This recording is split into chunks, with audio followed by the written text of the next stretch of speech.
There has been no subsequent permit issued with respect to the new HRG design, correct? Correct.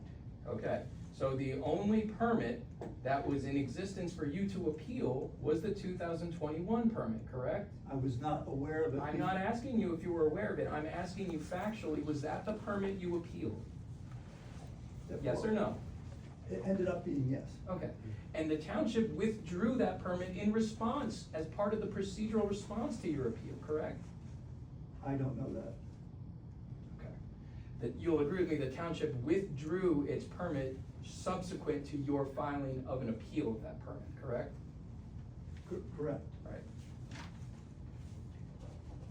You talked about how this project, the culvert, would would unreasonably have an adverse impact on the equine activity on the property. Can you explain to me again how the condemnation of 2,060 square feet of a 42-acre property is going to prohibit you from continuing that equine activity? As I said before, the law says that I determine the need. That field is already used by horses. I'm not asking you what the law says. I'm asking you factually how the condemnation of 2,060 square feet of a 42.5-acre property is going to have an unreasonably adverse impact on your ability to continue those equine activities. That pasture will not be able to probably be able to be used for riding after the condemnation. Why not? Because they're taking away the barrier between that riding area and Spring Road. And that barrier is? The trees and shrubs. In what area of width is that barrier that you're saying is gonna be removed? It's about 8 to 10 feet wide. Okay, so the 8 to 10 foot width of the barrier that's gonna be removed is going to prohibit you from using that entire meadow for equine activities? Because the horses will be spooked. They will be spooked by the absence of 8 to 10 feet of trees. There are horses that even the sight of a car spooks them. Okay, so the sight of a vehicle on Spring Road because of the removal of 8 to 10 feet of trees is going to prohibit you from equine activity on the property, is that correct? On that piece of the property. You are not an expert in insects, correct, sir? I've been doing beekeeping for a long time. Let me ask you this, you have no degrees related to the study of insects? I'm not even aware of a degree for beekeeping. I'm sure there's advanced degrees, PhDs, etc. But my question is, you don't have any degrees in that No, field? not a degree for beekeeping. Okay. How many bees in the apiary, if you know? How many are in there? Yeah. I've never counted them. I mean, it's full of, I mean, it's thousands. I'm probably tens of thousands. That's fair, that's an unfair question, no one knows how many bees are in it. What's the size of the apiary? By The feet? apiary is roughly, I don't know if it's 2 or 2.5 feet by 2 or 2.5 feet by approximately 18 to 24 inches. Okay, so 1.5 to 2 feet by 2 and 2.5 feet? About? Yeah, somewhere around that, yes. Okay, and you are saying that if that apiary were to be moved greater than 3 feet, then that constitutes a unreasonable adverse impact on your ability to use the property for agriculture? Yes, because the bees will die.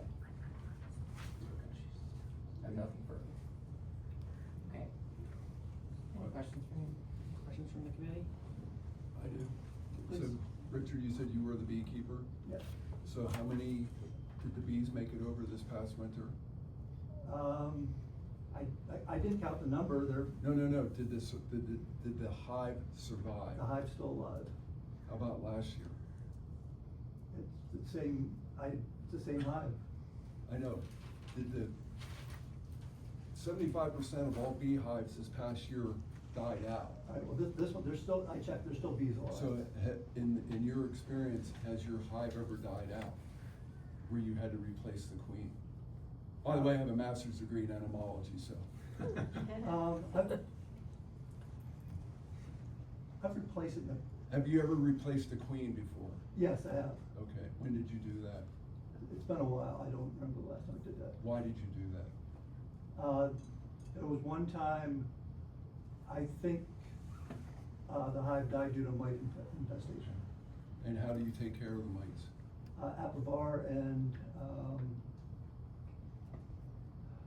one time of the year Apivar, and then another time of the year, and I'm blocking the name of it. And when do you harvest your honey? They're strictly for pollinization. So you don't take any honey out? I mean, I've taken a little for myself, but. When do you take it out? What time of the year? Can't remember the last time we took it out. Well, that takes my apiary questions out. I think being proactive, if you say you can't move it 3 more feet, which I'm not aware of that either, but if you can't move it more than 3 feet, how about it be proactive and starting tonight, move it 2 feet, and tomorrow 2 feet, and the next day 2 feet, and move it out of the way so that it's not gonna be a concern. That would be a logical thing for me to do. Under the agricultural security law, I'm not required to move. You're not required, but it would solve your problem.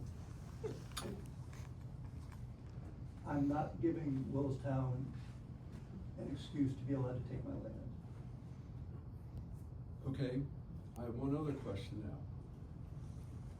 Suppose somebody in this audience tonight had a medical emergency, okay? And Malvern, which is the closest, has got a call that they can't respond to here. Paley has to come. Paley can't come down Spring Road. I think you mentioned 3 miles and 3 5 miles, minutes. 5 to 7 minutes. That's the difference between life and death in situations. And if I was in your shoes and something happened where that person in this room had a fatal incident that could have been prevented, 3 to 5 minutes, that's the difference in life. And I can't understand why you, as a doctor, have no concern about public welfare and public safety. I don't get that. I can show you, I did Google research. There are 3 houses that there's a difference in time, whether that culvert, whether that Spring Road's open or closed. I think we can stop this line though, because that's why I asked Mr. O'Keefe what the emergency exception, he was continuing. I should have the right to answer. Okay, but I'm saying, they're not going to make a ruling on whether it's needed for an emergency, because that was with John. No, So- but I just wanna address the fact, You could just object to his question and move on. there's only a 1-minute difference. Object to his question. He's withdrawing the township's request that you determine there's an emergency exception, so we don't need to go down that Right, line. and he's objecting to your question and we're good. Okay, so, any more questions from the board members, committee members? Any more questions? Okay. All right, is there anybody in the audience who wants to make a public comment? Okay, we can close the. Yeah, I have a comment. Maybe you need to come forward and state your name and address, Yeah, please. my name Thank is you. Laurie Hughes, I live at 3 Hilldale Road, which comes out onto Spring Road. And I have been inconvenienced because this man doesn't want this road to be fixed, and we all have to drive around miles and miles so that we can get places, because he won't allow us to fix the road, and that's not fair. To come here, I had to go all the way around Robin's Barn, I couldn't come down Spring Road. That's not right.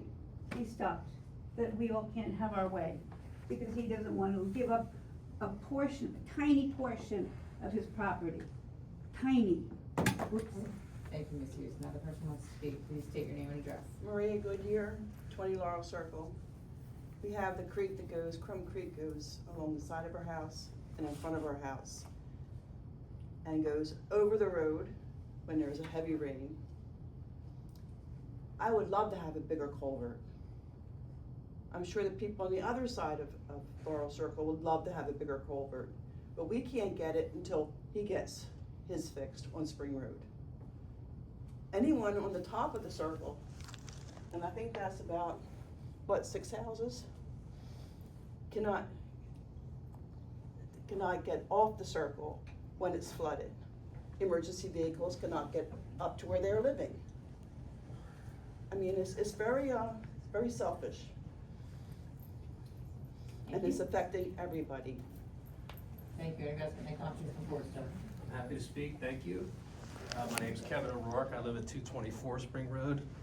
I'm probably one of the 3 houses that would be affected by the extra time. 1 minute, yes. I've lived in a house for 10 years. That is factually incorrect. I can show you on, And I think it's, We're just making a public comment. I think it's, Quiet. I'm Sir, speaking to can you can directly.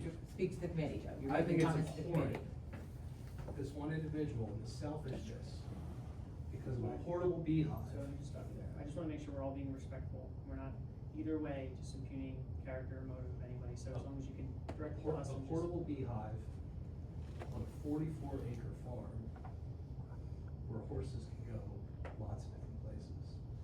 The selfishness is abhorrent to our community, I have to say. Thank you, Mr. O'Rourke. Anybody else make a statement? Come forward, sir. Rob Van, 253 Spring. It feels, to me that there might be an alternative, design that could open the road, and allow emergency vehicles and people and horses to go over. And I would like the township to consider a design that might do that. Thank you. Anybody else want to make a public comment to this committee? Okay, we are closing the, I will move for admission of my exhibits. Anybody have an objection to the committee exhibits? No objection to the committee. I move the admission of my exhibits. Okay, any objection to his exhibit? No. Okay, and any objection to Mr. O'Keefe's exhibits on behalf of the township? No. So all the exhibits will be marked.